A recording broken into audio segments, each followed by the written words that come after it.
Hi, my name is Taylor McNevin, and I chose Methods of Visitation, and this presentation is a reference to the work of Christine Tarato and Melissa Levy's Visitation Modality Preferences for Adults Visiting Jails. The purpose of this study is to understand if the methods of visitation have effect on whether visitors will actively participate in visiting loved ones that are currently in a correctional facility. An important author's note is although the knowledge gained from this project would inform policies in jails and prisons throughout the country, it is important to note that the purpose of this research is to better understand visitor preferences, which may or may not be connected to the effectiveness of visitation. Development of the subject.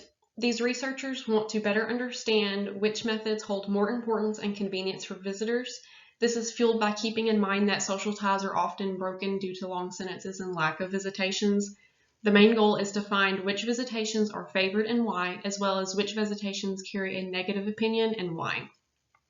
Contact with family and friends may, under certain circumstances, be beneficial to offenders in that it can provide a sense of social support and provide newly released offenders with much-needed contacts to assist with housing and employment.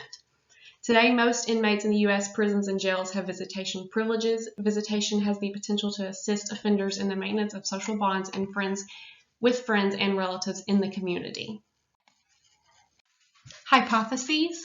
1. Respondents who conduct in-person visitation through plexiglass are more likely to rate the visit as stressful than those who visit via lobby video visit or remote video visit. 2. Respondents who conducted any type of on-site visit are more likely to agree that it is difficult to find the money for the visit than those who did remote video visits. 3. Respondents who conducted a remote video visit are less likely to agree that it is difficult to find the time for the visit than those who visit via lobby video visit or plexiglass. 4. Visitors will identify remote video visits as the most convenient type of visit and lobby video visits as the least convenient. 5. Visitors will identify the remote video visits as cheaper than on-site visits. 6. Visitors will identify contact visits as the best for inmates and lobby video visits as the worst. Types of visitations discussed. There are 4. Contact, which shares physical space, often at a table setting and allows for minor physical contact between visitor and inmate. Non-contact plexiglass. It is face-to-face, but without physical contact abilities. It is conducted by separating parties between a plexiglass shield and using a wired telephone to speak through. Lobby videos performed at the facility, mainly at a kiosk in the lobby for the visitor and a kiosk in the cell center for inmate. There is no physical contact, but still requires travel for the visitor. This method also allows parties to see and hear each other through conference-style communications. Remote video, no physical contact whatsoever, nor travel involvement for the visitor, allows parties to see and hear each other like the lobby videos, but can be done anywhere the visitor has technological access. Research methods. On-site interviews, researchers were granted permission to spend time in the lobbies of 2 New Jersey jails and approach visitors. Researchers were able to walk up to the visitors at the final facility and offer $5 gift card to local convenience store chains in exchange for participation. Approximately 90% of individuals the researchers approached agreed to participate in the interview, and it typically took between 10 to 15 minutes to conduct. The company who offered video services in the facilities agreed to assist with the study by linking the researcher survey at the end of video visits for 2 of the jails. Those who completed the survey had an option of providing their contact information to receive a voucher for a half price off of a future video visit for their loved one. In total, there were 77 face-to-face interviews and 260 surveys conducted.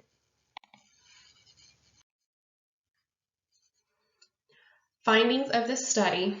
I want to point out an important note. Some of the respondents believe that all visits were the same, while others were unable to decide which was best and which was worst. So only cases where respondents were able to identify one specific visitation were included in the final analysis. Visitors who participated in on-site plexiglass visits reported that the visit was more stressful than it was for doing lobby videos or remote video visits. Researchers did not find support for the hypothesis that on-site visitors would report that it was more difficult to find the money for the visit compared with the remote video visitors. Remote video visitors were actually the group most likely to report that finding money for it was a challenge. Finding the time to visit was less of a burden for visitors using the remote video option, as this required either a phone call or the use of internet to schedule the appointment and then the time of a 20-minute visit. While visitors using video visits from the lobby had to take the time to travel to the facility, most survey participants lived close. Respondents noted that contact visits were preferable because the visits were more personal and it helped keeping the connection between two people. And it makes a huge difference being able to feel your loved one in touch and warmth. Face-to-face visits did have the most preference, and video visitation was said to lack intimacy, yet still yields a positive outcome. Studies implications post-result. Convenience is seemingly less important than the intimacy or quality of the visit. Limitations involved. One was a small facility only offering lobby video visitations, and the visitors were able to enter quickly, conduct their visit, and exit. None of these interviews were bilingual, and therefore the interviews were all conducted in English. There is evidence that visitation is associated with reducing recidivism, and the frequency of visits is also a predictor of reoffending. But no research to date has evaluated visitor preference. Future research on the relationship between visit type and recidivism could help guide correctional administrators as they weigh the value of each different modalities. Personal thoughts and changes. It would be beneficial for a follow-up research with an increased number of facilities to see if the findings would stay consistent. It is not surprising that physical contact and the intimacy of the visit are more important parts for visitors.